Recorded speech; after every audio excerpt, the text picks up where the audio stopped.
नमस्कार दोस्तों, आज हम लोग हिंदी साहित्य का जो कालखंड पढ़ने जा रहे हैं, जो युग पढ़ने जा रहे हैं, उसका नाम है छायावाद। आज हम इसमें पढ़ेंगे कि इसका नाम छायावाद क्यों रखा गया छायावाद नाम, और इस नाम से जो इस युग के कवि हैं, जो चार मुख्य स्तंभ हैं, उनको क्या आपत्ति थी। इसके अलावा पढ़ेंगे कि इसमें कितना रहस्यवाद है, क्योंकि ऐसा आरोप लगाया जाता है कि रहस्यवादी काव्य है, तो वास्तव में रहस्यवाद है कितना है और क्यों है ऐसा, ये देखेंगे। फिर हम देखेंगे कि छायावाद की प्रवृत्तियां क्या हैं, मूल प्रवृत्तियां क्या हैं। यहाँ पर नारी को किस दृष्टिकोण से देखा गया है, सौंदर्य दृष्टि कैसी है, प्रकृति को किस दृष्टिकोण से देखा गया है, ये सब हम लोग देखेंगे। क्योंकि छायावादी काल बड़ा महत्वपूर्ण है और अपने पहले के समय की तुलना में ये विशिष्ट है, ये विशिष्ट दृष्टि लेकर आया है, इसलिए हिंदी के कालखंड में ये बड़ा महत्वपूर्ण है। दूसरा, अगर शिल्प की दृष्टि से देखें तो भाषा का इतना सुंदर रूप यहाँ निखर कर आया है, जहाँ स्पष्ट होता है, इतना रमणीय, इतना काम्य, इतना मधुर रूप दिखता है, उतना आपको पूरे हिंदी साहित्य में नहीं मिलेगा। दूसरा, ये इसलिए भी महत्वपूर्ण है क्योंकि आप भारतेंदु युग में देखेंगे कि काव्य के तौर पर, काव्य भाषा के तौर पर खड़ी बोली हिंदी को स्वीकार नहीं किया जा रहा था। वहां यह बोला जा रहा था कि खड़ी बोली हिंदी अत्यंत कर्कश भाषा है, ये काव्य की भाषा के तौर पर प्रयुक्त नहीं हो सकती। लेकिन छायावादी कवियों ने वो जवाब तैयार करके दिखाया अपना कविता के जरिए कि किस तरह से खड़ी बोली में इतनी मधुर कविता लिखी जा सकती है। तो एक तरह से उन्होंने अपने काव्य द्वारा जो इस तरह के आक्षेप लगे थे खड़ी बोली पर, उनका प्रत्युत्तर दिया है, खुद करके दिखलाया उन लोगों ने। तो ये सब चीज़ें हम देखेंगे। और छायावादी बड़ा महत्वपूर्ण टॉपिक है, बहुत उपयोगी टॉपिक है परीक्षा की दृष्टि से भी। परीक्षा में अक्सर छायावाद से प्रश्न पूछ लिए जाते हैं, क्योंकि छायावाद में बहुत सारे प्रश्न उठते हैं, वो हम लोग सब देखेंगे। तो आइए शुरू करते हैं। तो सबसे पहले जब भी हम कोई कालखंड पढ़ते हैं तो क्या देखते हैं, उसकी समय सीमा।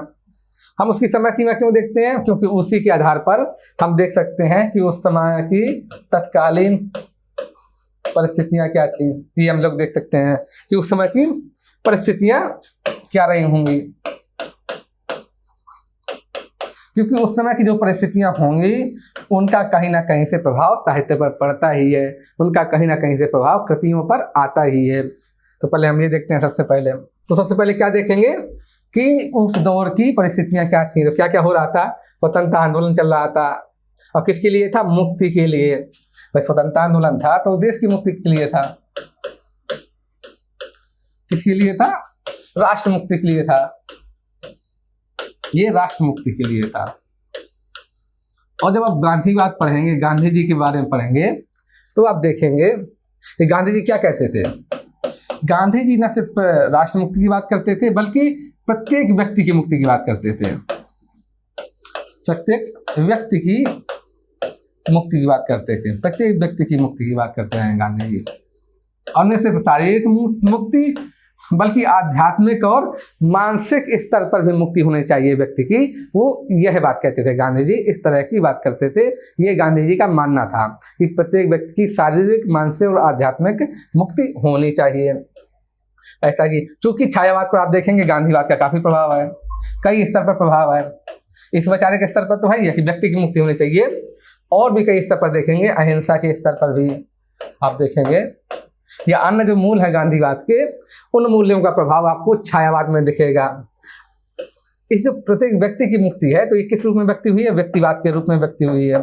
यहाँ पर व्यक्तिवाद के रूप में, वैयक्तिकता के रूप में आपको दिखाई पड़ेगी, साहित्य में दिखाई पड़ेगी, छायावादी साहित्य में व्यक्तिवाद के स्तर पर दिखाई पड़ेगी, आप देखेंगे। दूसरा बिंदु क्या है, नारीवादी आंदोलन।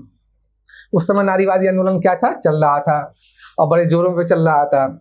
हर जगह नारी मुक्ति की बात हो रही थी, नारी मुक्ति की चर्चा चल रही थी। जो कि स्वतंत्रता आंदोलन थे हम लोगों के, चाहे वो सविनय अवज्ञा आंदोलन हो, चाहे असहयोग आंदोलन हो, इन सभी आंदोलन में नारियों ने बढ़ चढ़ कर हिस्सा लिया था, और नारी के स्वयं के भी नारी आंदोलन चल रहे थे। तरह तरह की वुमेन्स लीग बनी थी, नारियों के अपने संघ बने थे, जहाँ पर जो पुरानी परंपराएं हैं, पुरानी कुरीतियां हैं नारियों के प्रति, जो पूर्वाग्रह रखती हैं उनको हटाने की बात हो रही थी समाज से। तो ऐसा आप देखेंगे, यहाँ तक कि इस समय के जो उपन्यास लिखे गए हैं उनमें भी ये चर्चा आप देखेंगे, स्पष्ट रूप से देखेंगे। चाहे प्रेमचंद का प्रेमा उपन्यास हो, चाहे प्रेमचंद का आप सेवा सदन उपन्यास देख लीजिए, चाहे आप गोदान देख लीजिएगा। गोदान में जो मालती है और सरोज है तो किस तरह से वीमेंस लीग से जुड़ी हुई है, और जो मेहता का जो भाषण होता है तो सरोज किस तरह से विरोध करती है उसका, तो वो सब देखेंगे। वो नारी आंदोलन को ही दिखाता है। और भी आप इस समय के उपन्यास देखिए, चाहे जयशंकर प्रसाद के उपन्यास देखिए, तो आपको नारी आंदोलन का प्रभाव स्पष्ट रूप से दिखाई पड़ेगा। इसी तरह काव्य में भी देखेंगे कि नारी के प्रति दृष्टिकोण बदला सा दिखेगा, नारी के प्रति दृष्टिकोण बदला सा दिखाई पड़ेगा। ये किसका प्रभाव है? ये इसी नारीवादी आंदोलनों का प्रभाव है, क्योंकि नारीवादी आंदोलन ने दिखा दिया था, स्वतंत्रता आंदोलन में नारियों की भागीदारी ने दिखा दिया था कि नारियां पुरुष से किसी भी स्तर पर कमतर नहीं है, कहीं से भी कमजोर नहीं है। ये आप देखेंगे। अगला बिंदु क्या है? क्या थी तत्कालीन परिस्थितियां? साम्यवादी क्रांति हो चुकी थी और साम्यवादी क्रांति का जोरों पर प्रचार प्रसार हो रहा था। ये आप देखेंगे। साम्यवादी क्रांति का प्रथम विश्व युद्ध के दौरान ही साम्यवादी क्रांति हुई थी, और आप देखेंगे कि साम्यवादी क्रांति का जो कि रूस में हुई थी उसका चारों तरफ पूरी दुनिया में प्रचार प्रसार जोरों पर चल रहा था, और उसका प्रभाव भी देखेंगे आप कई स्तर पर देखेंगे। चाहे हमारे देश के राष्ट्रीय नेटवर्क में भी जो राष्ट्रीय नेतृत्व था देश का, उसमें भी देखेंगे किस तरह से कांग्रेस समाजवादी पार्टी की स्थापना जो 1934 में हुई थी।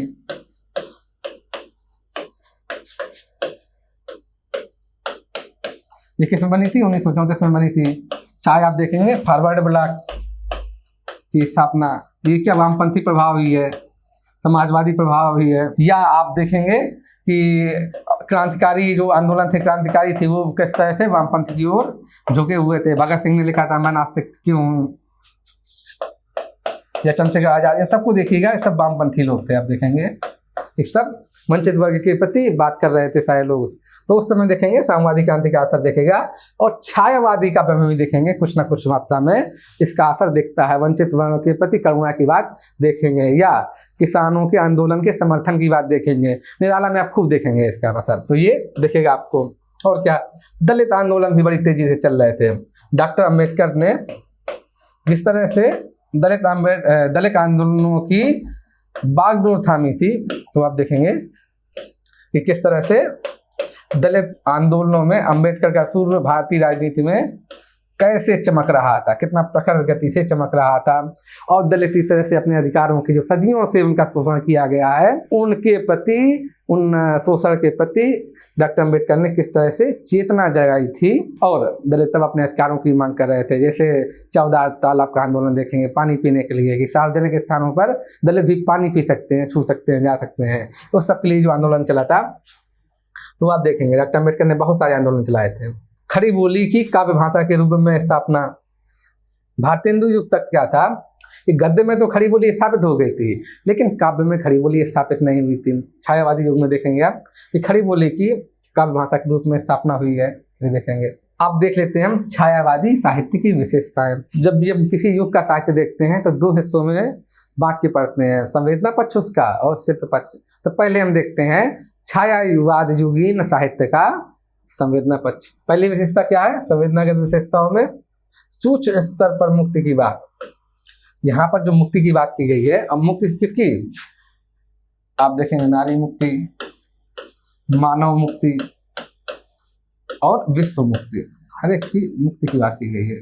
और न सिर्फ इसकी बल्कि छंद मुक्ति की बात भी देखेंगे, ये भी देखेंगे, ये भी देखेंगे, ये भी देखेंगे, ये भी देखेंगे। आप तो नारी मुक्ति की बात आप जो देखेंगे, राम की शक्ति पूजा, उसमें बहुत स्पष्ट रूप से दिखती है। या नारी मुक्ति के लिए कैसा जो आंदोलन उस समय हो रहे थे उनका क्या प्रभाव है, किस तरह से नारी पुरुष के समांतर है, नारी पुरुष के समान है, कहीं से भी कमतर नहीं है, इस तरह से बात हो रही थी। जो सदियों से उस पर वर्जनाएं लाई गई थी, जो जंजीरें बंधी हुई थी वर्जनाओं की, कुरीतियों की, परंपराओं की, रीति रिवाजों की, उन सब से नारी के मुक्ति की बात हो रही थी। आप देखेंगे इसके साहित्य में कि नारी के जो नारी का वर्णन है आप पाएंगे, तो वो भी देखेंगे आप कैसा है, जो रीतिकालीन नहीं है, भोगवादी या दैहिक नहीं है, बल्कि भावनात्मक हो गया है। दृष्टिकोण भी नारी के प्रति चेंज हुआ है, सौंदर्य दृष्टि भी चेंज हुई है, और नारी पुरुष के साथ संबंध कैसे होना चाहिए ये भी आप यहाँ पर देखेंगे, बदल गए हैं। तो यहाँ पर देखेंगे अब नारी के मुक्ति की बात होगी। मानव की मुक्ति की बात होगी, मानव, और न सिर्फ भौतिक मुक्ति की बात होगी बल्कि मानसिक मुक्ति की बात होगी। मानव की मुक्ति न सिर्फ गुलामी से कि दूसरा देश जो है ना किसी देश पर शासन कर रहा है, जैसे कि ब्रिटिश लोग भारत पर शासन कर रहे थे, न सिर्फ उससे मुक्ति की बात होगी बल्कि मानव के ऊपर जो सामाजिक वर्जनाएं हैं, किस तरह से सामाजिक दबाव है, शोषण है, उससे मुक्ति की बात भी होगी। तो दोहरी मुक्ति की बात है, न सिर्फ जो राजनीतिक मुक्ति की बात है बल्कि राजनीति के साथ साथ सामाजिक, मानसिक और आध्यात्मिक मुक्ति की बात होगी। और क्या बुद्ध मुक्ति की बात भी देखेंगे आप, चाहे जो रंग भेद हो, जाति भेद हो या अन्य तरह के जो सांप्रदायिक भेद हैं, उन सब से मुक्ति की बात होगी। इसी तरह से आप देखेंगे कि छंद से मुक्ति की बात होगी। मुक्त छंद इसी समय प्रकाश में आया, ये निराला द्वारा आरंभ किया गया था मुक्त छंद। तो इस तरह से हर स्तर पर और सूक्ष्म स्तर पर मुक्ति की बात है। स्थूल स्तर क्या है मुक्ति का? मुक्ति का स्थूल स्तर है कि सिर्फ भौतिक मुक्ति या राजनीतिक मुक्ति, राजनीतिक मुक्ति या भौतिक मुक्ति, ये क्या स्थूल स्तर है। और सूक्ष्म स्तर क्या है मुक्ति का? मुक्ति का सूक्ष्म स्तर का मतलब है कि मुक्ति कैसी हो? मानसिक हो, मानसिक हो, सामाजिक वर्जनाओं से मुक्ति हो, मानसिक मुक्ति हो, सामाजिक वर्जनाओं से मुक्ति हो। ये क्या है? ये सूक्ष्म स्तर है। तो देखिए यहाँ पर कैसे कैसे, ये देखिए मानव मुक्ति, नारी मुक्ति, छंद मुक्ति, सारी मुक्ति की बात हो रही है। ये देखो, मुक्त करो नारी को, युग युग की कारा से बंधनी नारी को। इस तरह का साहित्य आप खूब मिलेगा आपको छायावाद में, इस तरह का साहित्य खूब मिलेगा। यहाँ नारी मुक्ति की बात की गई है, मानव मुक्ति की बात की गई है, छंद मुक्ति की बात की गई है, विश्व मुक्ति की बात की गई है। हर तरह से मुक्ति, चाहे विचारधाराओं से भी मुक्ति की बात हुई हो। ये जो सूक्ष्म मुक्ति है उसका मतलब है, जो आध्यात्मिक या मानसिक मुक्ति है उसका मतलब है कि विचारधाराओं से भी मुक्ति, परंपराओं से भी मुक्ति, रीति रिवाजों से भी मुक्ति, उस मुक्ति की बात की गई है। स्वतंत्रता का उद्घोष मिलेगा आपको, स्वतंत्रता का उद्घोष मिलेगा। बहुत सारे लोगों का ये कहना है कि छायावादी काव्य में, छायावादी काव्य उस समय का काव्य है जब देश में स्वतंत्रता आंदोलन बड़े जोरों पर था, लेकिन छायावादी काव्य में कहीं इसका उल्लेख नहीं मिलता। ऐसा आक्षेप लगता है, ऐसा आरोप लगता है छायावाद पर। लेकिन आप तो देखेंगे, पढ़ेंगे छायावादी साहित्य तो पाएंगे कि भले स्थूल रूप में नहीं है, स्थूल रूप में आंदोलन का जिक्र नहीं है, अर्थात आंदोलन का जो रोज नामचा है वो नहीं भरा गया कि आज फलाने दिन। रोज नामचा क्या होता है? पुलिस के ऑफिस में आप देखेंगे, थानेदार के यहाँ एक डायरी भरी जाती है, इसको रोज नामचा बोला जाता है। तो छायावाद का रोज नामचा नहीं मिलेगा आपको कि आज फलाने दिन ये घटना हुई, इतने लोग जेल गए, ये किया गया, इस तरह का नहीं मिलेगा, बल्कि सूक्ष्म रूप में मिलेगा। स्वतंत्रता आंदोलन का वर्णन सूक्ष्म रूप में मिलेगा, अर्थात मुक्ति की बात जो की गई है, जो अभी मैंने बताई, अभी समझाई आपको। तो सूक्ष्म रूप में स्वतंत्रता आंदोलन का जिक्र मिलेगा, अर्थात मुक्ति की बात की गई है। और वो जो बताई थी मैंने चारों तरह से मुक्ति की बात है, तो ये देखेगा। लेकिन इसके बावजूद भी आप देखेंगे अप्रत्यक्ष रूप से आपको स्वतंत्रता आंदोलन का ही जिक्र है, ये मुक्ति की बात ही है, हर जगह देखेगी ये स्वतंत्रता आंदोलन का ही जिक्र है, जो अप्रत्यक्ष रूप से दिखता है। जैसे तोड़ो तोड़ो तोड़ो कारा, निकले फिर गंगा जलधारा। तो तोड़ो तोड़ किसके? ब्रिटिश समाज के विरुद्ध, जो ब्रिटिश समाज ने कारागार बना रखा हमारे देश को। ब्रिटिश समाज ने हमारे देश को क्या बना रखा है? कारागार बना रखा, कारा बना रखा है, वो तोड़ दो, जिससे फिर हमारा देश निकल सके, मुक्त हो सके, निर्मल हो सके, निर्मल धारा हमारे देश की बह सके। इसकी अगली संवेदना की विशेषता है क्या है? प्रकृति से अत्यधिक नजदीकी मिलेगी। पूरे छायावाद का गुण है, इस प्रकृति से बड़ी करीबी मिलेगी। कैसे कैसे देखिए, एक तो मिलेगा प्रकृति का वर्णन खुद ही मिलेगा, और इतना सुंदर प्रकृति का वर्णन है कि वह मानव से भी ज्यादा सुंदर दिखने लगी है। ये प्रकृति का वर्णन मिलेगा आपको, मानव से भी सुंदर है प्रकृति। दूसरा, जहां प्रकृति का वर्णन किया गया है, तो जैसे रीतिकाल में आप देखेंगे तो प्रकृति कैसे आई है? उद्दीपन भाव से आई है। रीतिकाल में उद्दीपन भाव से आई कि नायक नायिका मौजूद हैं, तो उनके बीच रति का भाव उत्पन्न हो सके, श्रृंगार का भाव उत्पन्न हो सके, उसके लिए प्रकृति का इस्तेमाल हुआ, सजावट के रूप में प्रकृति का इस्तेमाल हुआ। लेकिन यहाँ पर छायावाद में ऐसा नहीं है। छायावाद में प्रकृति का अपना स्वतंत्र महत्व है, छायावाद में प्रकृति का स्वतंत्र महत्व। वैसे भी छायावादी काव्य कैसा है? भावनात्मक काव्य है, भावना का काव्य है। तो आप देखेंगे, और तीसरी चीज देखेंगे, प्रकृति का यहाँ पर मानवीकरण खूब मिलता है, मानवीकरण खूब दिखता है। इसलिए मानवीकरण अलंकार का प्रयोग बड़ी संख्या में दिखता है, बड़ी मात्रा में दिखता है छायावादी काव्य में। जैसे ये देखिए, और भी देखेंगे आपके प्रकृति का दोनों तरह का वर्णन मिलेगा, कोमल वर्णन भी मिलेंगे आप देखेंगे, और कैसे मिलेंगे आपको तिक्त या तीखे वर्णन भी मिलेंगे, भयानक भी मिलेंगे। कोमल वर्णन भी, कोमल रूप भी दिखेगा प्रकृति का, और भयानक रूप भी दिखेगा, दोनों तरह का रूप दिखेगा। आइए उदाहरण के रूप में देख लेते हैं, उदाहरण के माध्यम से देख लेते हैं, कोटेशन देख लेते हैं इसके। ये देखिए कि पगली हाँ संभाल रे कैसे, पगली हाँ संभाल रे कैसे, छूट पड़ा तेरा अंचल, और देख बिखेरती है मणि रानी, देख बिखेरती है मणि रानी, अरे उठा बेसुर चंचल। तो इसमें क्या किया गया है, प्रकृति का मानवीकरण किया गया है, प्रकृति का मानवीकरण किया गया है। देखो पगली हाँ संभाल ले कैसे, छूट पड़ा तेरा अंचल, और देख बिखरती है मणि रानी, अरे उठा बेसुर चंचल। तो यहाँ पर प्रकृति का क्या दिखता है, मानवीकरण दिखता है। आगे देखते हैं इसे, ये देखिए ये कौन सा बिंब है, प्रकृति का भयानक बिंब है, जो कि कमानी से लिया गया है। जब प्रलय आई है तब कैसा वातावरण है उसी का है कि दिग्दाहों से धूम उठे या जलधर उठे क्षितिज तट से, और सघन गगन में भीम प्रकंपन, झंझा के चलते झटके। दिग्दाहों से धूम, खूब धुआं उठा, दिग्दाहों से धूम उठे, आंधी उठी बड़ी तेज, या जलधर उठे क्षितिज तट से, या वो चक्रवात होते हैं, जलीय चक्रवात होते हैं, जलधर उठे क्षितिज तट से, और सघन गगन में भीम प्रकंपन, पूरे आसमान में सघन गगन में भीम प्रकंपन, कंपन होने लगा, बड़ा तेज कंपन हुआ, और झंझा के चलते झटके, बड़ी तेज अंधड़ आ रही है, बड़ा तेज तूफान आ रहा है, झंझा। ये देखिए, तो ये भयानक बिंब है प्रकृति का। ये देखिए जो बताया था मैंने कि कहीं कहीं पर प्रकृति मानव से भी सुंदर है, कि छोड़ ध्रुम, ध्रुम मतलब होता पेड़ है, छोड़ ध्रुमों की मृदु छाया, और तोड़ प्रकृति से भी माया, बाले तेरे बाल जाल में कैसे उलझा लोचन। यहाँ पर नायक कह रहा है, नायक ऐसे कि प्रकृति, तुम प्रकृति सुंदर नहीं हो, प्रकृति तुमसे ज़्यादा सुंदर है, मैं प्रकृति की छोड़कर कैसे तुम्हारे बालों में, जुल्फों में खो जाऊं, उसी का जिक्र है यहाँ पर। नारी के प्रति अति संवेदनशील भावनात्मक दृष्टिकोण है, अति संवेदनशील दृष्टिकोण है, और कैसा दृष्टिकोण है, भावनात्मक दृष्टिकोण है। ये देखिए संवेदनशील दृष्टिकोण मिलेगा। ये देखिए ये कथा है नल दमयंती कथा, वहीं से ये वर्णन लिया गया है। इसमें क्या था कि नल रात में सोती हुई दमयंती को छोड़कर चल देता है, क्योंकि वो उसका मानना है कि दमयंती मेरे साथ जाएगी तो ज्यादा परेशान होगी।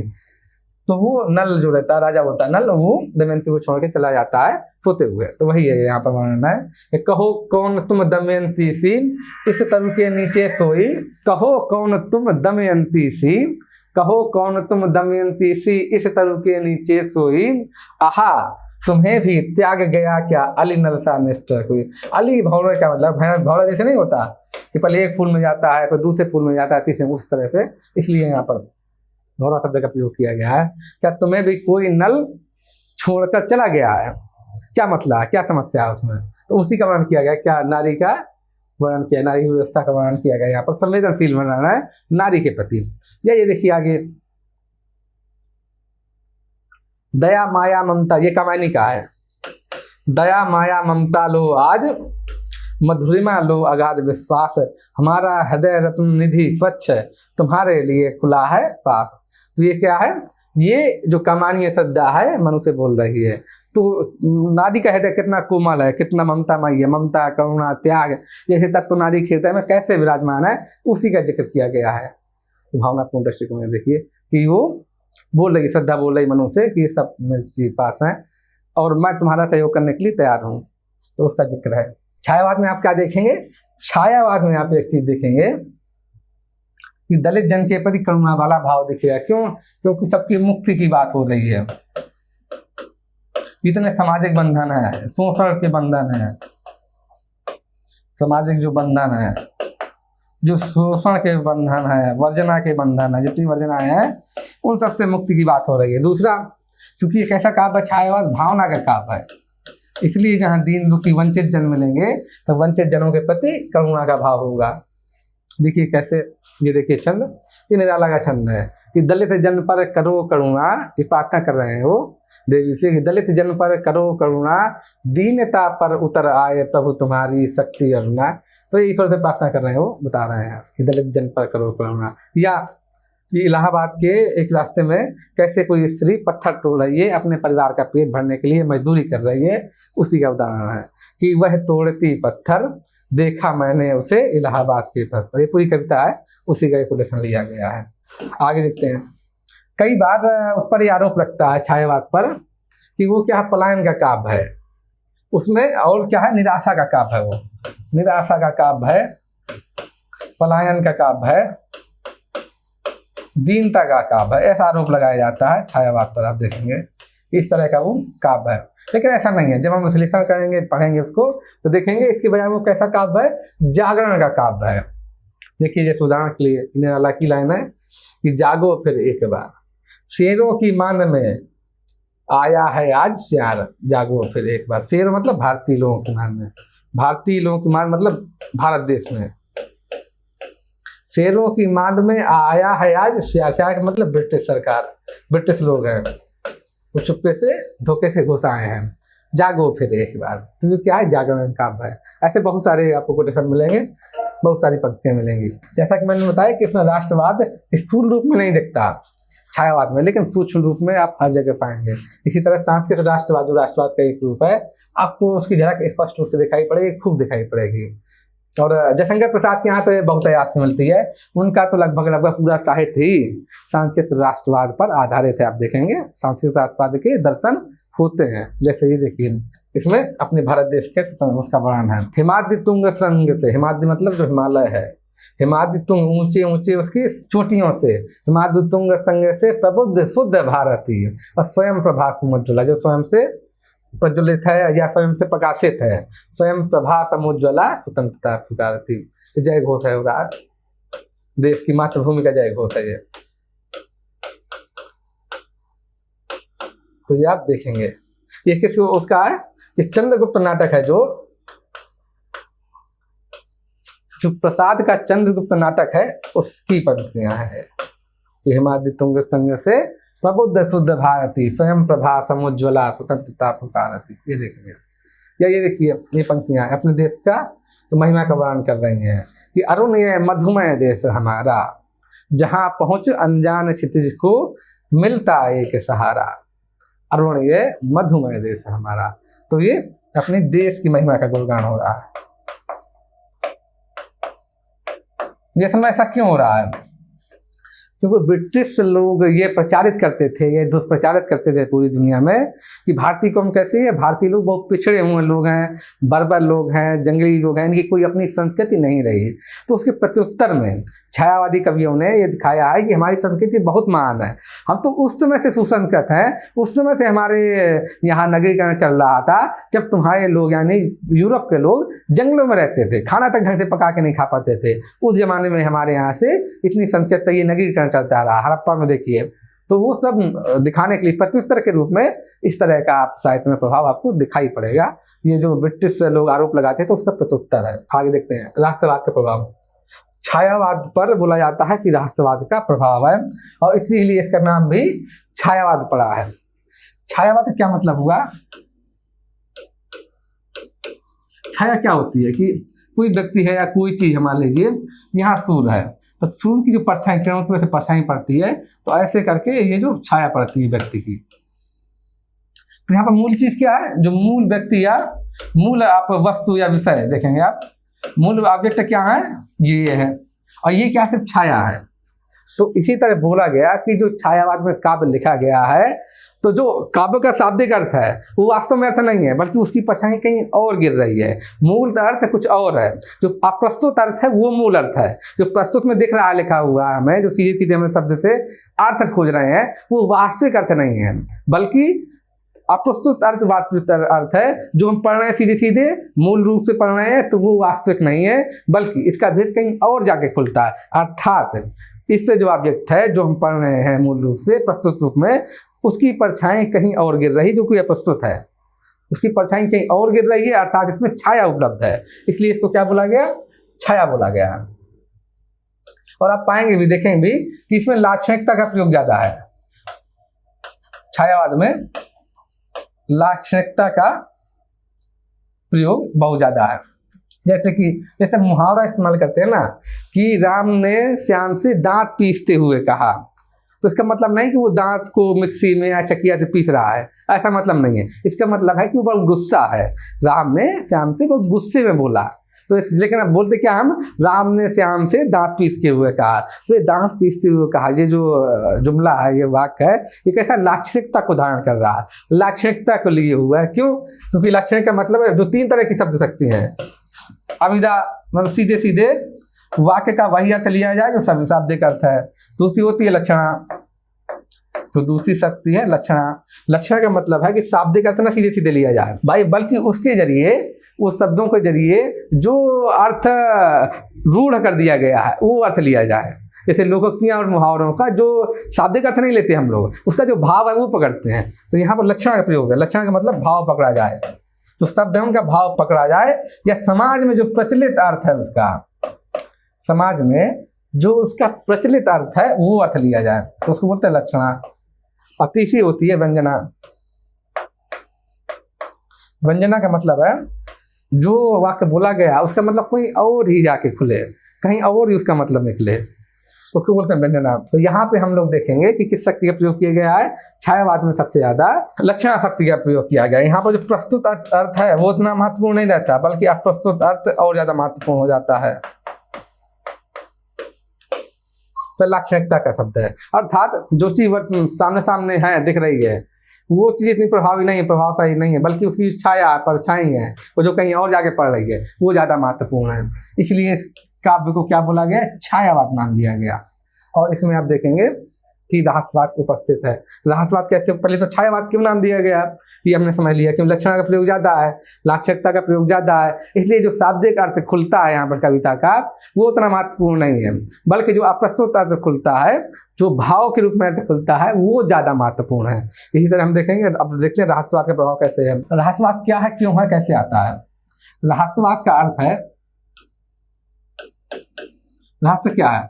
रहस्य का मतलब है कि बात सीधी ना हो, या स्पष्ट तौर पर, सीधी स्पष्ट तौर पर ना दिखे, महसूस ना हो, स्पष्ट तौर पर भौतिक रूप में अनुभव ना किया जा सके, वही तो रहस्य है। जिस चीज को हम भौतिक रूप में अनुभव ना कर पाए, जो हमें दिखाई ना दे, सुनाई ना दे, जिस चीज को हम सीधे सीधे अनुभव ना कर पाए, तो क्या रहस्यवाद है।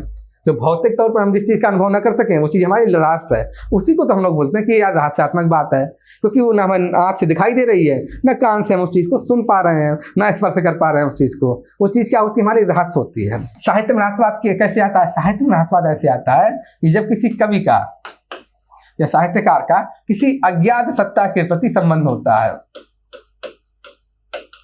अज्ञात सत्ता के प्रति, ऐसी सत्ता जो दिख नहीं रही है, जिसको ना हम देख सकते हैं, ना सुन सकते हैं, ना महसूस कर सकते हैं, स्पर्श नहीं कर सकते, ना देख सकते हैं, ना सुन सकते हैं, ना स्पर्श कर सकते हैं। जब ऐसी सत्ता के साथ संबंध होगा, ये सत्ता ईश्वर भी हो सकता है, प्रकृति भी हो सकती है, या कुछ और हो सकता है। साहित्य में यही 2 चीजों में आती है, तो प्रकृति के रूप में या ईश्वर के रूप में। और ज्यादा फैंटेसी कहानी हो तो आप भूत प्रेत और उस माध्यम में भी आएगी, लेकिन साहित्य में सब नहीं आता। साहित्य में कैसे आएगा? या तो ईश्वर के रूप में, या आप देखेंगे प्रकृति के रूप में। तो कवि का जो अज्ञात सत्ता के प्रति संबंध है वो भौतिक रूप से नहीं दिखाई पड़ रहा है, वो भौतिक रूप से नहीं दिख रहा है, इसलिए उसको क्या बोला गया है? रहस्यवाद बोला गया है। इसके जो कोटेशन एग्जाम्पल है वो हम आगे दिखाएंगे कैसे कैसे देखते हैं, आगे आपको मिलेगा। तो क्या बोला उसको? रहस्यवाद, क्योंकि वो भौतिक रूप से दिखाई नहीं पड़ रहा है, इसलिए रहस्यवाद बोला गया। और रहस्यवाद का प्रयोग आपको छायावाद में मिलता है, पर्याप्त मात्रा में उपलब्ध है, इसलिए भी रहस्यवाद के कारण भी इसको छायावाद बोला गया है। वो स्पष्ट रूप से वो नहीं दिख रहा, भौतिक रूप से नहीं दिखाई पड़ रहा है, तो परछाई है। जो उसका मतलब वास्तविक मतलब है वो परछाई के रूप में जाकर खुल रहा है। जो प्रत्यक्ष दिख रहा है वो चीज वास्तविक मतलब नहीं है, अप्रस्तुत अर्थ है ज्यादा महत्वपूर्ण है। रहस्यवाद एक ऐसी अवधारणा है जो रचनाकार का अज्ञात सत्ता के प्रति संबंध को दर्शाती है, क्योंकि अज्ञात सत्ता का स्वरूप कैसा है? भौतिक रूप से अस्पष्ट रहता है, इसलिए इसमें भौतिक रूप से अस्पष्टता के कारण समीक्षकों द्वारा इसे रहस्यवाद की संज्ञा दी गई है। छायावादी रहस्यवाद जो है, अब छायावादी रहस्यवाद कैसा है? छायावादी रहस्यवाद कई स्तर पर मध्यकालीन भक्ति काल के रहस्यवाद से अलग है। जब मध्यकाल का कबीर पढ़ेंगे या जायसी पढ़ेंगे मध्यकाल में, तो वहां पर भी रहस्यवाद उपस्थित है। भाई सूफी काव्य धारा में भी राष्ट्रवाद है और संत काव्य धारा में भी राष्ट्रवाद मिलेगा।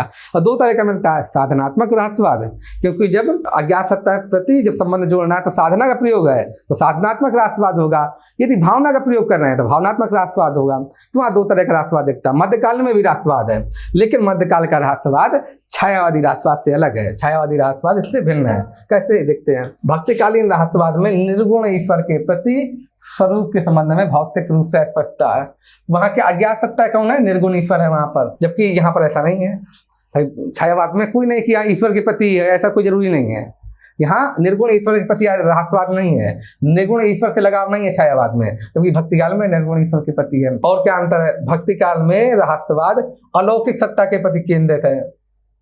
अलौकिक सत्ता जो दूसरे लोक की, इस लोक की सत्ता नहीं है, दूसरे लोक की सत्ता अलौकिक चीज है। यह पूरी तरह से क्या है? आध्यात्मिक है, पूरी तरह से आध्यात्मिक है। क्या किस लिए है? मुक्ति के लिए है। यह मुक्ति के लिए है। जो संबंध बन रहा है वो क्या है? ब्रह्म जीव मुक्ति के लिए है। ब्रह्म जीव एकत्व के लिए सब बात हो रही है, उसी के लिए बात हो रही है। लेकिन यहाँ पर छायावाद में ऐसा नहीं है, इस तरह का नहीं, आध्यात्मिक नहीं है राष्ट्रवाद छायावाद का। और क्या अंतर है? जो भक्ति काल का राष्ट्रवाद है उसमें क्या है? ईश्वर के प्रति दीनता का भाव है, दास भाव है। आप देखेंगे दीनता का भाव कि प्रभु मेरे ऊपर ऐसी दया करो, जबकि यहाँ पर ऐसा आपको नहीं मिलेगा छायावाद में। इस उदाहरण भी देख लेंगे। ये क्या है? भक्ति काल का उदाहरण है। एक है ये देखिए कबीर का कि लाली मेरे लाल की जिद देखूं तित लाल, और लाली देखन मैं गई मैं भी हो गई लाल।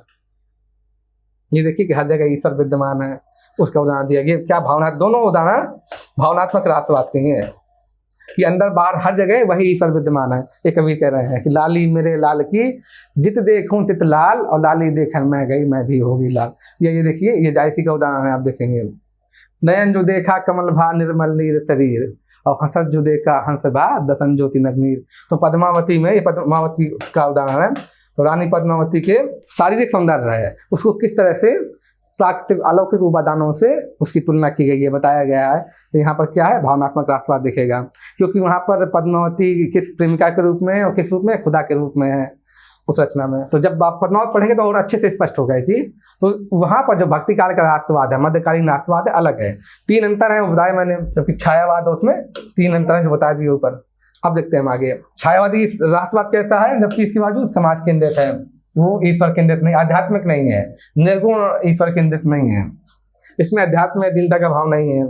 सर्वेश्वरवाद के प्रभाव कारण इसमें भी रचनाकार प्रकृति के कण में ईश्वर के स्वरूप के दर्शन करता है, सर्वेश्वरवाद का प्रभाव है। लेकिन वो ना तो समाज केंद्रित है और ना उसमें दीनता का भाव दिखेगा कहीं यहाँ पर छायावादी राष्ट्रवाद में। कैसे छायावादी राष्ट्रवाद कैसा? उदाहरण देख लीजिए कि कनक से दिन मोती सी रात। दिन कैसे हैं? कनक से हैं। कनक से दिन मोती सी रात, सुनहली सांझ गुलाबी प्रात, मिटाता रंगता बारंबार, कौन ये जग का चित्राधार। जो ये जिज्ञासा है कौन ये जग का चित्राधार, यही क्या है? राष्ट्रवाद है। आप देखेंगे ये वाला भाव है जो जिज्ञासा का भाव है अज्ञात सत्ता के प्रति। कौन ये दिन का बनाता है, कौन ये रात बनाता है, इतनी सुंदर दिन इतने सुंदर रातें हैं कौन निर्मित करता है आखिर? कौन मिटाता है रंगता बारंबार। जो सुबह होती है इतनी सुंदर होती है, सांझ इतनी सुंदर होती है, गुलाबी होती है, तो कौन बनाता है, कौन निर्मित करता है? तो उसी अज्ञात सत्ता के प्रति जिज्ञासा का भाव है, वही क्या कहलाता है? राष्ट्रवाद कहलाता है। ये देखिए तुम कनक किरण के अंतराल में लुक छिप कर चलते हो क्यों, हे लाज भरे सौंदर्य बता दो मौन बड़े रहते हो। तो प्रकृति के प्रति जिस तरह से जिज्ञासा का भाव है, जिस तरह से संबंध है, तो वही दिखा रहा है, राष्ट्रवाद को दिखा रहा है कि तुम कनक किरण के अंतराल में लुक छिप कर चलते हो क्यों, हे लाज भरे सौंदर्य बता दो। ये प्राकृतिक सौंदर्य है जो असीम सत्ता के प्रति एक तरह से स्नेह की भावना है, जो बता रहा है कि भाई इतनी सुंदरती चीजें जो प्रकृति की किसने बनाई है। जो ये लाज है, सौंदर्य है, लाज का सौंदर्य है, ये कैसे? प्रकृति की देन है, अज्ञात सत्ता की देन है। तो उसी के प्रति जो एक आकर्षण है, अज्ञात सत्ता के प्रति आकर्षण का भाव है, तो वही राष्ट्रवाद कहलाता है। इस तरह की बहुत सारी आपको कोटेशन मिलेंगे, छायावाद में मिलेंगे। दार्शनिकता की उपस्थिति भी छायावाद का गुण है। छायावाद में दार्शनिकता को मिलेगी, तरह तरह के दर्शनों की उपस्थिति मिलेगी। जैसे सर्वेश्वरवाद, ये सर्वेश्वरवाद क्या है? नव्य वेदांती दर्शन है। ये क्या बोलता है? जो अद्वैतवादी दर्शन था, अद्वैतवादी दर्शन क्या बोलता था कि जगत क्या है? मिथ्या है। ब्रह्म सत्यम जगत मिथ्या। अद्वैतवादी दर्शन यही बोलता है कि ब्रह्म सत्य है, जगत क्या है, मिथ्या। ब्रह्म सत्यम जगत मिथ्या, वो बोलता है। लेकिन नव्य वेदांत जो है उसने क्या किया, इस बात को खारिज किया। नव्य वेदांत क्या बोलता है, नव्य वेदांत बोलता है कि जगत मिथ्या नहीं है। जगत क्या है, प्रकृति की ही, ईश्वर की ही अभिव्यक्ति है, ईश्वर की ही अभिव्यक्ति है, और कण कण में ईश्वर विद्यमान है। विवेकानंद या अन्य जो समाज सुधारक हैं, वैचारिक लोग हैं, उन्होंने इस दर्शन को स्वीकार रहा है कि नव्य वेदांत क्या बोलता है कि ईश्वर, ये जगत है ईश्वर की ही अभिव्यक्ति है, और कण कण में आप देखेंगे ईश्वर विद्यमान है, विराजमान है। कर्मवाद क्या, कर्मवाद वही कहता है कि मनुष्य जैसा कर्म करेगा वैसा फल पाएगा, और अपने कर्म के बल पर मनुष्य दुनिया में कोई भी चीज अर्जित कर सकता है, कुछ भी कर सकता है। तो कर्मवाद मनुष्य की शक्ति में विश्वास करता है, कर्मवाद। वेदांत दर्शन तो वही है, नव्य वेदांत से बताया हमने। बौद्ध दर्शन में क्या आएगा, परिवर्तनवाद आएगा, क्षणवाद जो है वो बौद्ध दर्शन का प्रभाव है। जैन बुद्धिज्म में जो आप देखेंगे, जैन बौद्ध दर्शन जो ध्यान की साधना पर बड़ा जोर देता है, हृदय से हृदय की बात और ध्यान पर बड़ा जोर देता है। जैन बौद्ध दर्शन के और भी रूप हैं, जैसे शून्यवाद देखेंगे, ये भी है। समाजवाद जो मार्क्सवादी दर्शन है, वो क्या, समाजवादी एक तरह दर्शन है, समाजवाद का प्रभाव देखेंगे आप। एक चीज और आप देखेंगे, इसके अलावा भी एक दर्शन है, आप देखेंगे तत्वभिज्ञा दर्शन। तत्वभिज्ञा दर्शन जो कमानी में दिखता है, या इसी को बोला जाता है आनंदवाद। ये दर्शन क्या बोला जाता है कि सुख दुख से भी ऊपर एक अवस्था है, क्योंकि सुख दुख क्या है, ये जुड़े हुए हमारी इच्छा से, आकांक्षा से। जब हमारी आकांक्षा पूरी हो जाती है तो उसको बोलते हैं सुख, जब आकांक्षा पूरी नहीं होती तो उसको बोलते हैं हम लोग दुख। तो ये मनुष्य की आकांक्षा से जुड़े हुए हैं सुख दुख, ये देखेंगे आप। तो आनंदवाद क्या है, इस सुख दुख से परे होने की अवस्था। कि आदमी जब इच्छा नहीं करेगा, दुख नहीं होगा, तो सुख दुख से परे होने की अवस्था क्या, आनंदवाद है। इस पर किसका प्रभाव है इस दर्शन पर, एक तो बौद्ध का प्रभाव है आप देखेंगे, और कुछ मात्रा में शैव दर्शन का, दो दर्शनों का प्रभाव आपको दिखेगा। बौद्ध दर्शन का प्रभाव ज्यादा दिखेगा आपको। तो यहाँ भी आप देखेंगे बौद्ध दर्शन का कुछ के प्रभाव है इसमें।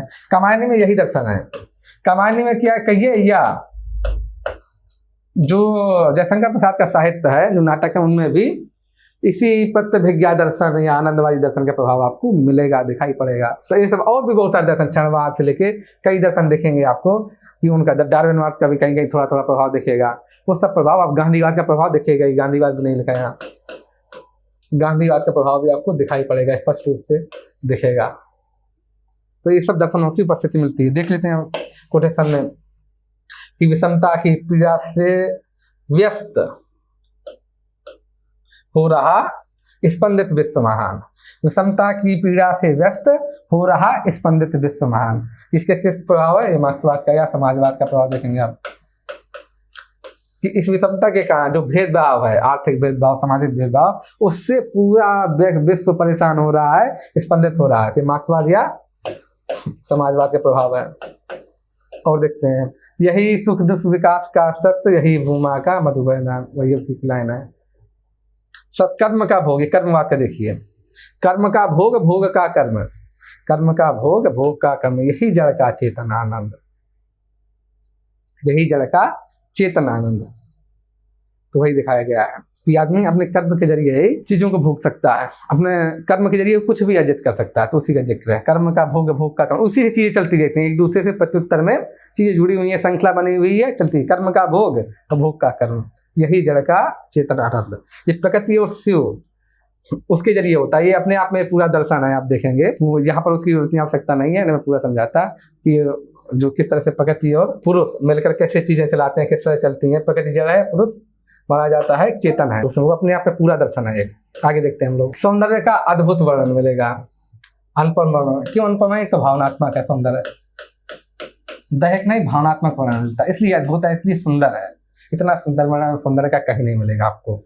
इस नारी सौंदर्य का ये वर्णन देखिए, आप पूरे साहित्य में इतना सुंदर वर्णन, इतना अद्भुत वर्णन कहीं नहीं देखिएगा। उसकी वजह क्या है कि शारीरिक नहीं है, दैहिक नहीं है, बल्कि भावनात्मक सौंदर्य है, इसलिए अद्भुत है।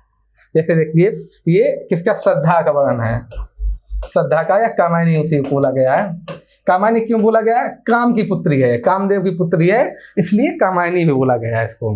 इसे जनक की बेटी क्या बोला जाता है, जानकी बोला जाता है, ऐसे काम की बेटी को कामायनी बोला गया है। इसका नाम क्या है, श्रद्धा नाम है।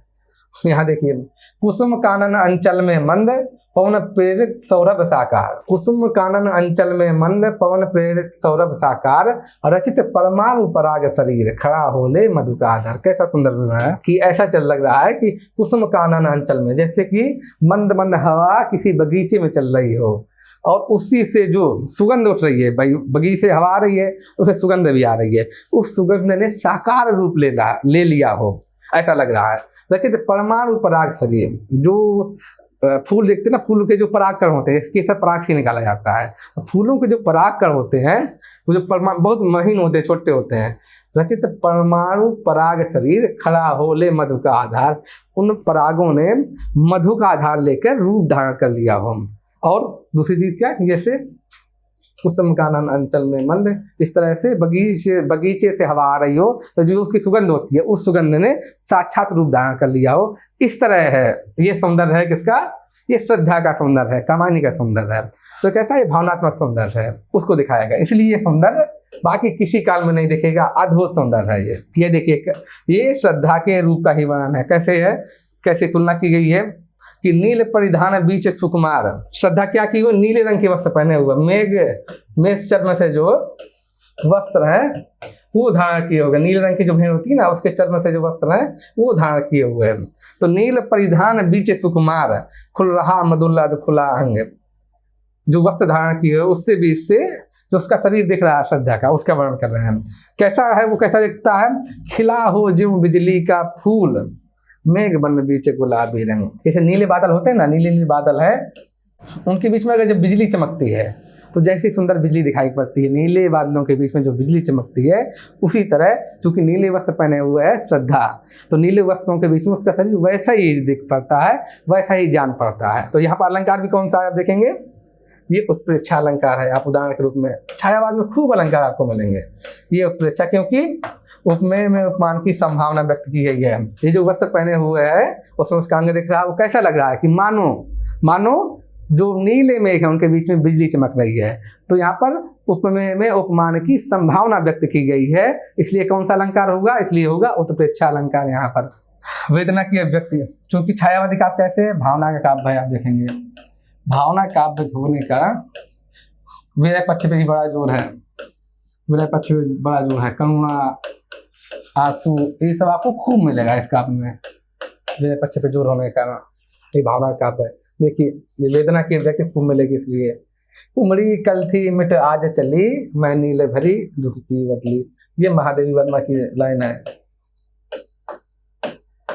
ये देखिए, वियोगी होगा पहला कभी, आह से उपजा होगा गान, विरोधी होगा वियोगी होगा पहला कभी, आह से उपजा होगा गान, निकल कर नैनों से चुपचाप बही होगी कविता अनजान।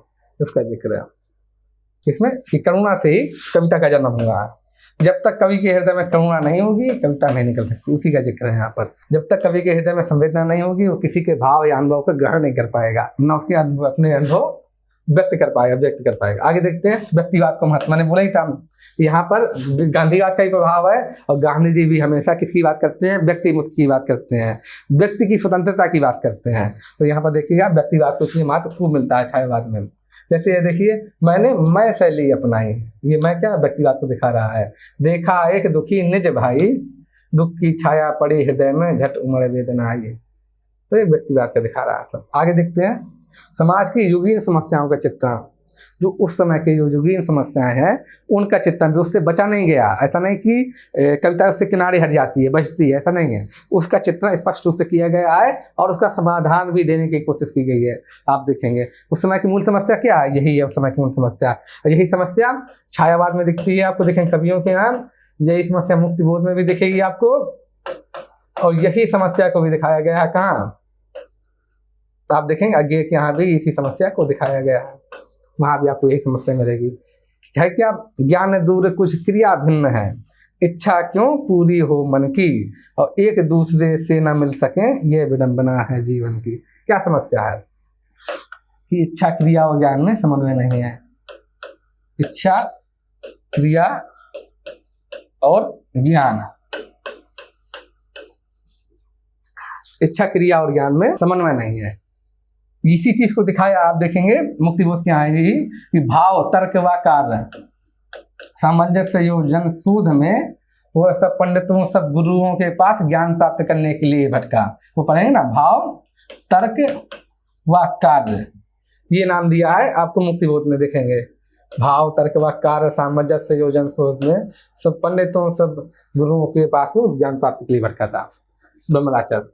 तो वहां भी आप ब्रह्मराक्षस में देखेंगे कि इसी समस्या को उठाया गया है। आगे के यहाँ भी देखेंगे कि अब इसी समस्या को उठाया गया है, लेकिन उसका समाधान भी अलग अलग ढंग से अलग अलग लोगों ने दिया है। लेकिन देखेंगे अब छायावाद में भी समस्याओं से मुंह नहीं मोड़ा गया, बल्कि युगीन समस्याएं हैं उसको उठाया गया है और उसका उपाय भी किया गया। ये रामायण में स्पष्ट रूप से दिखता है, रामायण आपको मिलेगा। ये देखिए इन दोनों के बीच में सामंजस्य नहीं है, यही समस्या है। और ये व्यक्ति की सिर्फ छायावाद युग की नहीं, हर युग की समस्या रही है कि इन तीनों के बीच में सामंजस्य नहीं बैठ पा रहा है। आप जो इमोशनल इंटेलिजेंस पढ़ेंगे आपके एथिक्स में जो टॉपिक है उसमें भी देखेंगे आप ये तीनों पक्ष होते हैं, यही तीनों पक्ष ही दिखते हैं, बस इनका नाम बदल जाता है। जो ABC आप पढ़ते हैं ना वो यही तीनों पक्ष है। तो जब आप एथिक्स पढ़ेंगे ना उसमें भी आपको ये चीज दिखाई पड़ेगी, ये चीज। तो ये हर युग की समस्या है, उससे मुंह नहीं मुड़ा, बल्कि छायावादी कवियों ने उसका समाधान भी दिखाया है। ये देखिए मानवतावाद पर बल, ये जैसा मैंने बोला कि भावना का काव्य है, तो इसीलिए भावना में करुणा ममता त्याग इन सब गुणों पर खूब बल दिया गया है, इसीलिए मानवतावाद पर भी बल खूब आपको मिलेगा।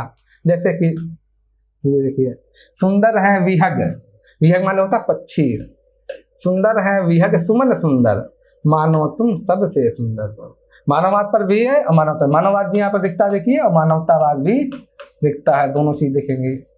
मानववाद भी दिखेगा मानवतावाद भी दिखेगा। ये सुंदर है विहग सुमन सुंदर, मानो तुम सबसे सुंदर। ये पंथ की लाइन है। ये देखिए मानव मानव से नहीं भिन्न, निश्चय हो श्वेत कृष्ण अथवा वह नहीं किलन। मानव मानव में कोई भिन्नता नहीं है, कोई अंतर नहीं। ये समय रंग भेद के खिलाफ है। जिस तरह से जो श्वेत जातियां हैं किस तरह से वितर्षणा या हे दृष्टि से देखती हैं जो श्याम जातियां या काली जातियों को, इस तरह से यूरोप में रंग भेद चला, या जिस तरह से दास प्रथा चली काले लोगों को गुलाम बनाने की, उसी के खिलाफ यह लिखा है। मानव मानव से भिन्न नहीं है, चाहे वो श्वेत हो चाहे कृष्ण हो अथवा वो कुछ भी हो। तो इस तरह से आप देखेंगे कि मानव मानव से भिन्न नहीं। तो रंग भेद या और अन्य तरीके के जो भेदभाव है उन सबका विरोध यहाँ पर हो रहा है। ये किसका प्रभाव देखेंगे? ये मार्क्सवाद के प्रभाव आप देखेंगे, समाजवाद का प्रभाव है। भेद कर पंख निकलता कमल, जो मानव का वह निष्कलंक। जो व्यक्ति समाज में निम्न वर्ग से पैदा हुआ है, गरीबी में पला बड़ा है, वंचना में पला बड़ा है, वो भी इस तरह से उसी तरह से निकलता है, उसी तरह से खुद को सामने लाता है समाज के। जैसे कि कमल क्या होता है, कीचड़ में पैदा होता है लेकिन इतना सुंदर दिखता है, इतना सुंदर अर्जित करता है, इतना स्नेह अर्जित करता है क्या कमल। तो इस तरह उसमें वंचित लोगों के पक्ष में बात की गई है। मानवतावाद पर बल है, आप देखेंगे। नवीन आशा एवं ओज का काव्य, मैंने बताया कि कई बार आरोप लगता है, कई समीक्षकों का आरोप है कि छायावादी काव्य कैसा पलायन का काव्य है। अब क्यों आरोप लगता है कि कुछ एक आध लाइनें लोगों ने उठा ली हैं और उनके आधार पर यह आरोप लगा दिया है कि पलायन का काव्य है, हताशा का काव्य है, चिंता का काव्य है, रोने वाला काव्य है। ऐसा लोगों ने आरोप लगाया एक आध लाइनों के बल पर। जैसे ये लाइन है, छायावाद की लाइन है, ले चल मुझे भुलावा देकर मेरे नाविक धीरे धीरे। तो इससे लोगों ने बोला कि पलायन का काव्य है, ये समाज की समस्याओं से भागने का काव्य है। लेकिन आप देखेंगे ऐसा नहीं है, बिल्कुल नहीं है। ये देखिए भाई, ये भी उसी तरह की लाइन है जिसके आधार पर ऐसी एक आध दो लाइन थी। तो ये क्या है, आंसू की लाइन है, जो प्रसाद द्वारा एक काव्य लिखा गया आंसू, उसी की लाइन है। जो घनीभूत पीड़ा थी मस्तक में स्मृति सी छाई, दुर्दिन में आंसू बनकर वह आज बरसने आई। तो इस तरह की जो एक आध लाइन है, कुछ लाइनों की वजह से ऐसा ये मान लिया गया कि रोने धोने वाला काव्य है, लेकिन ऐसा नहीं है। देखिए क्यों, कितना क्रांतिकारी काव्य है। देखिए कि जीर्ण बाहु है शीर्ण शरीर, तुझे बुलाता कृषक अधीर, हे विप्लव के वीर। ये क्या है, क्रांति के लिए बोला जा रहा है कि क्रांति के लिए किसान कितना काम करता है, तब भी उसका कितना शोषण हो रहा है। तो उसी के लिए, क्रांति के लिए, बगावत के लिए आवाज उठाई जा रही है कि जीर्ण बाहु है शीर्ण शरीर, तुझे बुलाता कृषक अधीर, हे विप्लव के वीर। किसको बुलाया जा रहा है? विप्लव के वीर को बुलाया जा रहा है। क्रांति की बात हो रही है यहाँ पर। छायावादी काव्य कैसा, पलायन के बजाय ओज, स्फूर्ति तथा क्रांति चेतना का काव्य। ये क्रांति चेतना की बात यहाँ पर हो रही है, आप देखेंगे। ये देखिए सब कैसा जोश का काव्य है। ये देखिए किस तरह से मातृभूमि का जय घोष हो रहा है, कितने जोश का काव्य, इसको पढ़ के ही जोश आ जाता है। कि हिमाद्रि तुंग संग से प्रबुद्ध शुद्ध भारती, स्वयं प्रभा समुज्ज्वला स्वतंत्रता पुकारती, अमृत वीर पुत्र हो दृढ़ प्रतिज्ञ सो चलो, प्रशस्त पुण्य पंथ है बढ़े चलो बढ़े चलो। तो ये कैसा काव्य है? ये जागरण का काव्य है, ये दृढ़ का काव्य है, ये क्रांति का काव्य है, संघर्ष का काव्य है। ये देखता है ये देखिए, सवा सवा लाख पर एक को चढ़ाऊंगा और गोविंद सिंह निज नाम जब कहाऊंगा। तो गुरु गोविंद सिंह के जो कथन है ना कि सवा लाख पे एक लड़ाऊं तब मैं गुरु गोविंद सा कहाऊं, उसी का ये निराला ने यहाँ पर जिक्र किया। निराला की लाइन है ये किसकी लाइन है? प्रसाद की लाइन है, जयशंकर प्रसाद की नाटक की लाइन है। ये देखिए राम की शक्ति पूजा का है, आपके सिलेबस में है कि फूटी स्मृति सीता ध्यान लीन राम के अधर होठों पर। स्मृति स्मृति मतलब मुस्कुराहट। फूटी स्मृति सीता ध्यान लीन राम के अधर, फिर विश्व विजय भावना हृदय में आई भर। तो कैसे इसको पढ़े, कैसे कोई बोल सकता है कि पलायन, निराशा, दैन्यता, हताशा, डिप्रेशन का काव्य है? बोला नहीं जा सकता इसको। आगे देखते हैं। अभी तक हम लोगों ने छायावाद का संवेदना पक्ष देखा, संवेदना पक्ष का अध्ययन किया। अब हम लोग छायावाद का शिल्प पक्ष देख लेते हैं। शिल्प पक्ष में जैसा कि हम लोग सबसे पहले क्या पढ़ते हैं? भाषा शैली पढ़ते हैं। तो यहाँ पर भाषा की एक विशेषता दिखेगी आपको कि खड़ी बोली, जो कि इससे पूर्व खड़ी बोली को माना जाता था कि ये कैसी भाषा नहीं है, काव्य के लिए उचित नहीं है, काव्योचित भाषा नहीं है, काव्य के अनुरूप नहीं है। क्यों नहीं है ऐसा बोला जाता था? क्योंकि इसमें बोला जाता लोचशीलता नहीं है। जिस तरह की लोचशीलता ब्रज भाषा में है वैसी लोचशीलता, वैसी काम्यता, वैसी मधुरता इसमें नहीं है। किसी भी काव्य भाषा के लिए चाहिए कि उसमें लोचशीलता हो, काम्यता हो, मधुरता हो, सामासिकता हो, ये सब गुण होने चाहिए। तो ऐसा खड़ी बोली के लिए बोला जाता था कि खड़ी बोली में वो मधुरता, वो लोचशीलता है ही नहीं। और आप भारतेंदु युग पढ़ेंगे तो भारतेंदु युग के साहित्यकारों का यही मानना था कि भाषा गद्य के लिए तो उपयुक्त है लेकिन काव्य के लिए खड़ी बोली उपयुक्त नहीं है। और इसीलिए आप देखेंगे भारतेंदु युग की रचनाओं में आप पाएंगे कि गद्य में तो खड़ी बोली का प्रयोग किया गया है लेकिन काव्य में वहां पर ब्रजभाषा का ही प्रयोग मिलता है अधिकांश जगह पर। आप भारतेंदु के नाटक भी पढ़ेंगे, एक नाटक है आपके सिलेबस में भारत दुर्दशा, तो उसमें भी देखेंगे कि कुछ गीत तो उन्होंने खड़ी बोली के लिखे हैं लेकिन ज्यादातर गीत उन्होंने ब्रजभाषा के लिखे हैं, ब्रजभाषा को उन्होंने वरीयता दी है। स्वयं भारतेंदु का भी ऐसा ही मानना था। लेकिन इस चीज का प्रत्युत्तर किसने दिया? खड़ी बोली पे जो आक्षेप था उसका प्रत्युत्तर दिया छायावाद के कवियों ने। छायावाद के कवियों ने खड़ी बोली में ही इतनी लोचशीलता, इतनी काम्यता, इतनी मधुरता, इतनी सामासिकता पैदा कर दी कि वो ब्रजभाषा से भी ऊपर निकल गई। इस मामले में आप जैसे राम की शक्ति पूजा पढ़िए, क्या गजब की सामासिकता दिखेगी। या आप कोई भी रचना उठा लीजिए, प्रसाद की कमानी देखिए, इतनी मधुरता होगी, इतनी काम्यता है उसमें, या आपको कहीं नहीं दिखाई पड़ेगी। तो देखेंगे कि ब्रजभाषा से ऊपर निकल गई खड़ी बोली इन सब गुणों में, काव्य के गुणों में। तो पाएंगे तो जो खड़ी बोली पर जो आक्षेप था वो आक्षेप खत्म हो गया यहाँ पर छायावाद में आकर। दूसरा हम जो देखते हैं कि इस समय में तत्सम शब्दों का प्रयोग, आपको तत्सम शब्दावली का प्रयोग ज्यादा मिलेगा छायावाद में। अपेक्षाकृत तत्सम शब्दावली का प्रयोग यहाँ पर ज्यादा दिखता है। दूसरे बहुत सारे नए नए शब्द भी खोजे गए, इसमें बनाए गए, जैसे स्वप्निल या स्वर्णिम, ये नए नए शब्द खुद गढ़ लिए गए। ऐसे बहुत सारे शब्द मिलेंगे आपको जो गढ़े गए हैं। अलंकार भी देखेंगे आप, विशेषण पे पढ़ रहे जैसे अलंकारों का खूब प्रयोग मिलेगा, मानवीकरण अलंकारों का खूब प्रयोग मिलेगा। तो इस तरह से बहुत सारे नए नए शब्द गढ़े गए। तत्सम शब्दावली का प्रयोग ज्यादा मिलेगा यहाँ पर आपको। और जो खड़ी बोली पर आक्षेप था कि वो कोमलकांत नहीं है, लोचशील नहीं है, मधुर नहीं है, काम नहीं है, समाचक नहीं है, वो आक्षेप छायावादी कवियों में धुल दिया। देखिए ये कितना सुंदर लाइन लिखी है, कितनी मधुर है ये कि मृदु मंद मंद मंथर मंथर लघु तरणी सी सुंदर। तो इससे जब आप पढ़ते हैं, पढ़ने से ही एक तरह से आभास होता है कि भावना जागृत होती है। आगे देखते हैं हम लोग। मुक्तक एवं प्रबंध दोनों रूपों में रचनाएं मिलेंगी इसमें। मुक्तक में भी रचनाएं खूब हुई हैं और प्रबंध में भी रचनाएं खूब हुई हैं। वैसे अपेक्षाकृत मुक्तक में रचनाएं आपको ज्यादा मिलेंगी। प्रबंध में आप देखें तो कामायनी जैसा महाकाव्य इसी युग में लिखा गया है, कामायनी जैसा महाकाव्य इसी युग में लिखा गया। तो दोनों ही रूपों में आपको रचनाएं दिखाई पड़ेंगी, प्रबंध में भी मुक्तक में भी। अब देखते हैं अलंकार।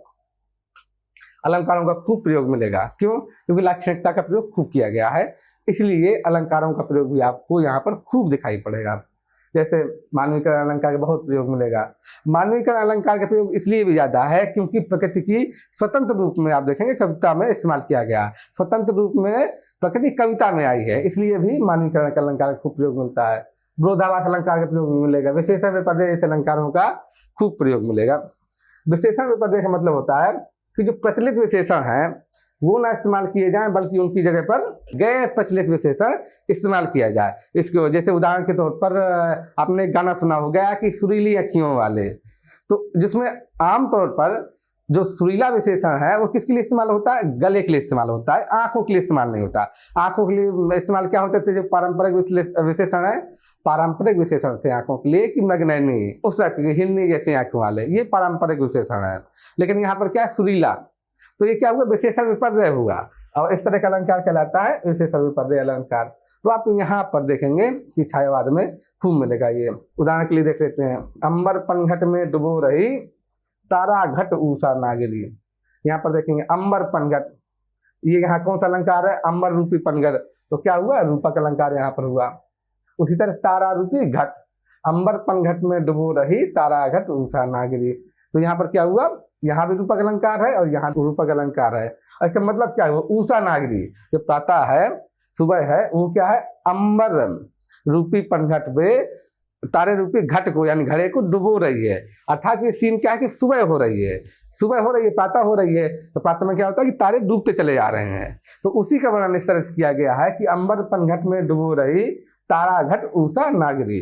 तो यहाँ पर ऊषा क्या कर दिया गया? मानवीकरण कर दिया गया है कि वो जिस तरह से पनघट में स्त्री क्या करती है? घड़े को डुबोती है, उसी तरह ऊषा अंबर में तारों को डुबोती चली जा रही है। तो उषा का मानवीकरण है, तो इसलिए यहाँ पर क्या होगा? इसमें मानवीकरण अलंकार है। तो 1, 2, 3 अलंकार आपको यहाँ पर स्पष्ट रूप से दिख गए।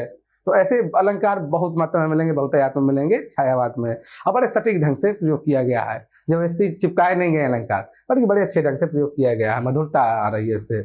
दूसरा देखिए, तुम्हारी आंखों का बचपन खेलता जग का अल्हड़ खेल, तो इसमें क्या विशेषण विपर्यय है यहाँ पर आप पाएंगे। लाक्षणिकता का प्रयोग, यहाँ पर एक चीज समझना जरूरी है, 3 चीजें जुड़ी हुई हैं आपस में छायावाद में, देखेंगे आप। लाक्षणिकता,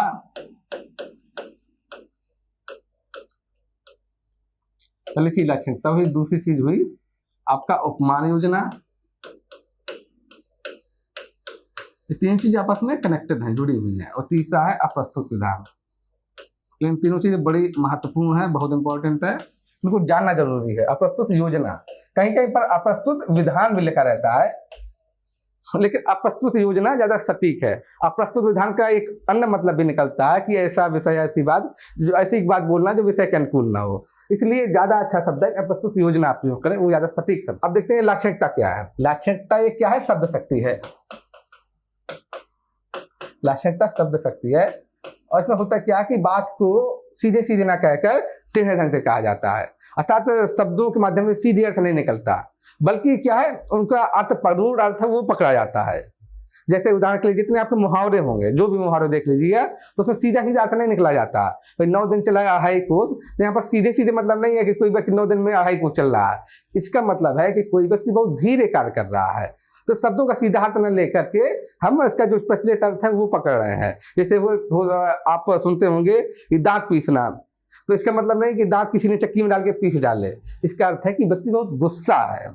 या आंखें लाल पीली करना, तो उसका रेड लाइट की तरह, ट्रैफिक लाइट की तरह आंखें लाल नहीं हो रही हैं, लाल हरी नहीं हो रही हैं, बल्कि क्या है, व्यक्ति बहुत गुस्सा है, इसका मतलब ये हुआ।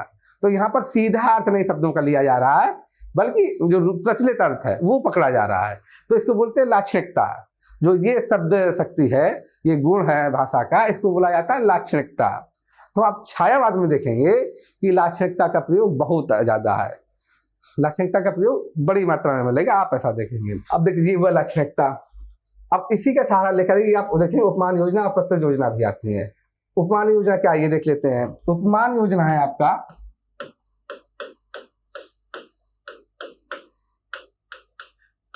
कि जो काव्य है, जो कविता है, उसमें जो मूल वस्तु है उसको बोला जाता है वर्ण वस्तु।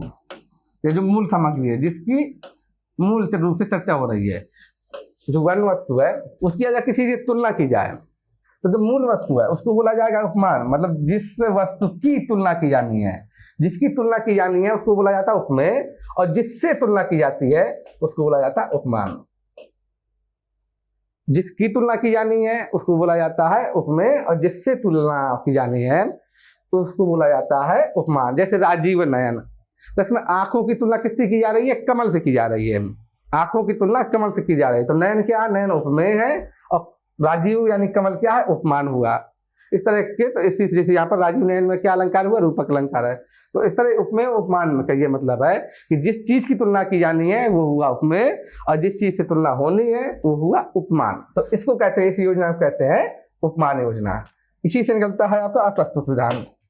अप्रस्तुत विधान क्या है देख लेते हैं।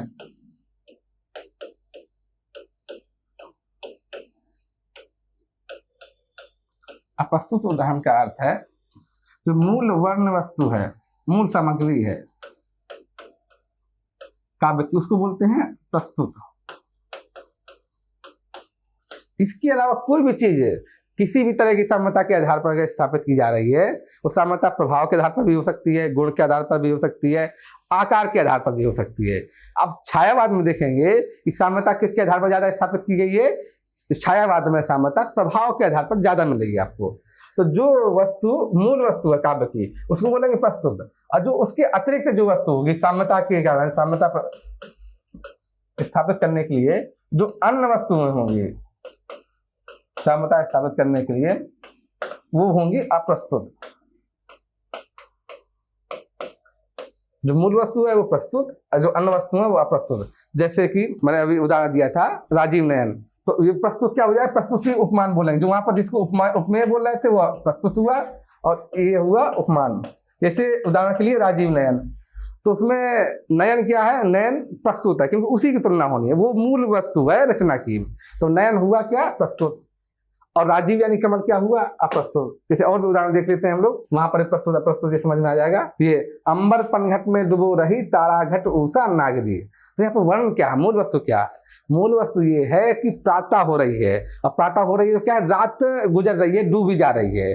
भाई इसमें इसके मूल वस्तु ये है कि प्रातः काल हो रही है, प्रातः रूपी नागरी अंबर रूपी पनघट में तारा रूपी घट को डुबो रही है, अर्थात तारे डूबते चले जा रहे हैं आसमान में। ये मूल वस्तु है। तो इसमें प्रस्तुत या उपमेय क्या हुआ? उपमेय हुआ आपका इधर अंबर और तारा, ये क्या है? उपमेय है, या ये क्या है? प्रस्तुत है, क्योंकि ये मूल विषय है कविता का। और अप्रस्तुत या उपमान क्या हुआ? उपमान हुआ पनघट और घट, घड़ा, ये क्या हुआ? उपमान हुआ। तो इसको बोलेंगे अप्रस्तुत। यहाँ पर ये अप्रस्तुत है। तो इस तरह देखेंगे आप। तो आमतौर पर क्या होगा? प्रस्तुत अप्रस्तुत दोनों आते हैं कविता में, लेकिन कई बार ऐसा होता है छायावाद में दिखता है, बाकी जगह पर नहीं दिखाई पड़ेगा। छायावाद में ऐसा भी आपको दिखाई पड़ेगा कि प्रस्तुत है ही नहीं, सिर्फ अप्रस्तुत ही कविता में मौजूद है, ऐसा भी दिखेगा। जैसे उदाहरण के लिए ये, इसलिए उदाहरण मैंने रखा आपके लिए। यहाँ आप देखेंगे कि इस पंक्तियों में देखिए प्रस्तुत है ही नहीं, सिर्फ अप्रस्तुत ही है।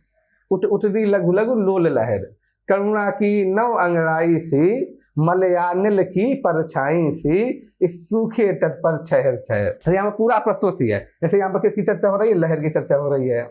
किस तरह से? एक सूखे तट पर, सूखे तट पर कभी कह रहा है कि लहर तुम आ जाओ।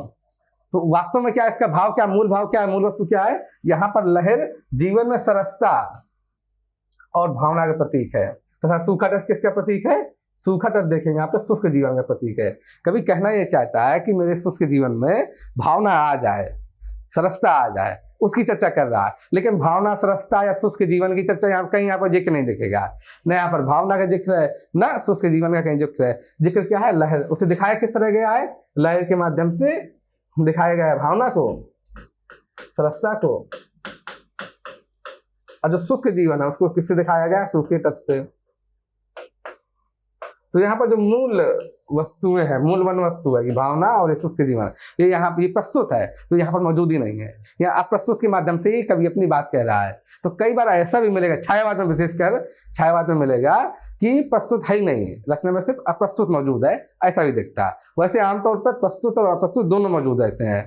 प्रस्तुत और अप्रस्तुत जब दोनों मौजूद रहेंगे तब क्या होगा? तब उपमेय उपमान दोनों मौजूद है, तब वहाँ पर अलंकार उपस्थित रहते हैं। और सिर्फ एक है तो उसमें अलंकार आपको नहीं दिखेंगे। और जिस शब्द शक्ति के तहत ये सब होते हैं तो उसको बोला जाता है लक्षणा शब्द शक्ति।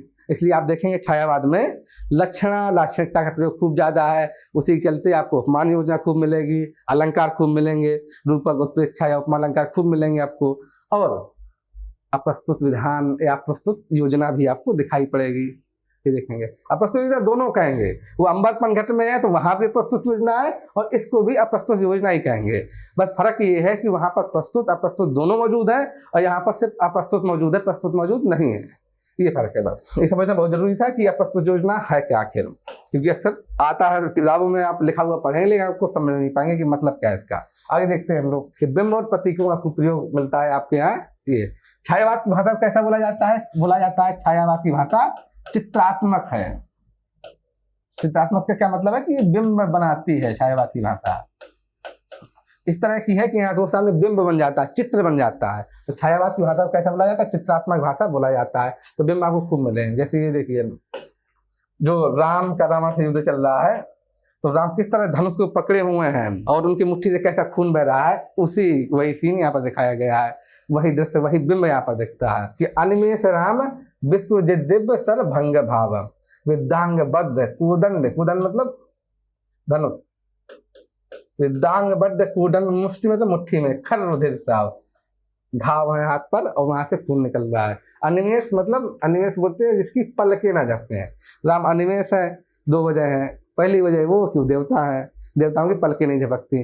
दूसरी वजह है जो इस कविता में आया है कि वो इतने भौचक्के हो गए हैं सामने रावण को देखकर कि रावण देवी की गोद में है, देवी उसकी रक्षा कर रही हैं, वो इतना परेशान हो गए हैं, इतने भौचक्के रह गए हैं कि उनकी पलकें नहीं झपक पा रही हैं। तो उस वजह से दूसरा वो वजह है। तो अनिमेष राम विश्व दिव्य सर भंग भाव विद्यांग बद्ध को दंड मुष्टि खरुदे सब, विश्व दिव्य ऐसे सर है उनके पास जो कि पूरी विश्व को जीतने में समर्थ है, लेकिन इस समय वो सर भी, वो बाण भी टूटे जा रहे हैं, नहीं काम कर रहे हैं। और साथ साथ उनका हृदय भी किस तरह से पराजय बोध से ग्रसित हो जा रहा है, किस तरह से उनका हृदय भी परेशान है, उसी का जिक्र यहाँ पर हुआ है। बिंब देखिए कितना सुंदर बिंब है। प्रतीक का प्रयोग इसमें, दूसरी चीज बिंब तो वही है, साथ में इस पूरी कविता में राम किसके प्रतीक हैं आप देखेंगे। राम की शक्ति पूजा जो कविता है उसमें राम प्रतीक है गांधी के, निराला के, सत्य के, सज्जन व्यक्ति के, इन सबके प्रतीक हैं राम। तो इस वाले कोटेशन में आपका बिंब भी दिखेगा और प्रतीक भी मिल जाएगा। दोनों के लिए आप एक ही कोटेशन यूज कर सकते हैं। ये देखिए मुक्त छंद का प्रयोग छायावाद में एक और विशेषता है, एक नई चीज आई मुक्त छंद। ये किसने आरंभ किया? ये निराला ने आरंभ किया। मुक्त छंद में क्या होता है? मुक्त छंद में ये होता है कि उसमें तुकबंदी हो भी सकती है, नहीं भी हो सकती। कोई बाकी जैसे छंद होते हैं दोहा चौपाई, उसमें अंत में तुकबंदी आती है, तुकबंदी का होना जरूरी है।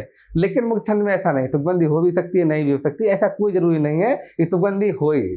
तो आप देखेंगे मुक्त खंड खूब लिखे गए बिना तुकबंदी के, तो तुकबंदी की आवश्यकता नहीं है। हो तो ठीक है, ना हो तो कोई बात नहीं, लेकिन लय ताल वो सब रहेगा, लय ताल वो सब रहेगा। क्यों? ताकि उसी से गेयता उत्पन्न होती है। तो मुक्त छंद गाया जा सकता है लेकिन तुकबंदी नहीं रहेगी उसमें। ये आप देखेंगे, तुम्हें खोजता था मैं पा नहीं सका, हुआ बन बही तुम जब मैं थका रुका, इस तरह खूब मिलेगा आपको। तो ये निराला के काव्य में मिलेगा।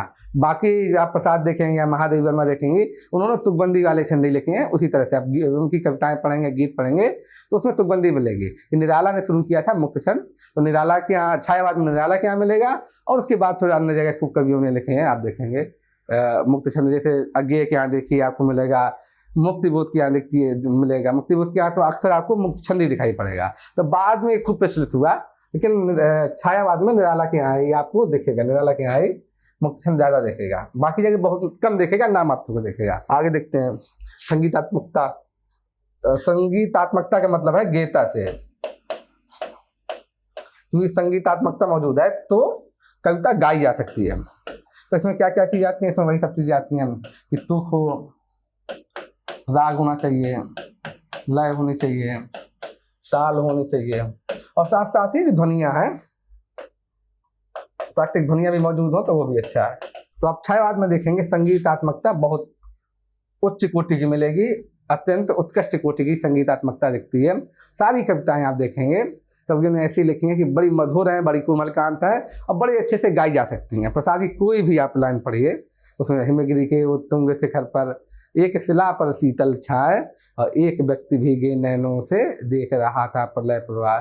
बड़ी अद्भुत गीता मिलेगी आपको, छायावाद में दिखेगी हर जगह।